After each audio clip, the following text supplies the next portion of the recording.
So one big question we get all the time is, hey, can the seller cancel on me?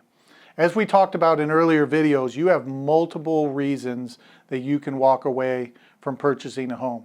Obviously, we don't want you doing that, but you have protections in place.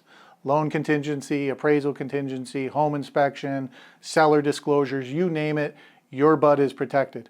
But to answer that question, there's only two reasons why a seller could actually cancel on you. The first is if they're contingent, but you're going to know that going in. So when you place your offer, the seller's going to let you know, hey, we're trying to buy another home and we need this home to close and you to buy it for us to buy our next one. Or they may have you under contract, but give them 17 to 30 days, let's say, for them to find a new home. But if for some reason they cannot find a home, then they can technically cancel on the contract. But you're going to know that from day one. So that's not going to be a surprise to you.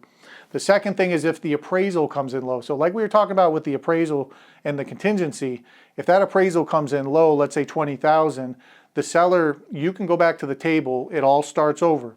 You can say, hey, came in 20 grand low, need you to drop your sales price. The seller can technically tell you to pound sand, to be honest, and cancel, and they can take and roll the dice on another buyer and go back on the market.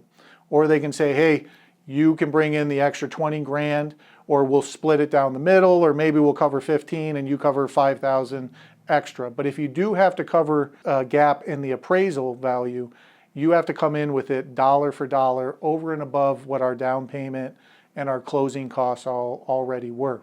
So those are the only two ways they can cancel on you. But really, no seller, I haven't seen it in years, but no seller can just get to the finish line and be like, or halfway through and be like, hey, I just don't think I want to sell anymore.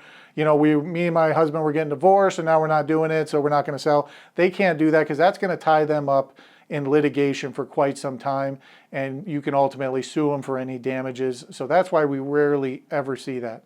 But those are the two reasons, and the only two reasons a seller can legally cancel.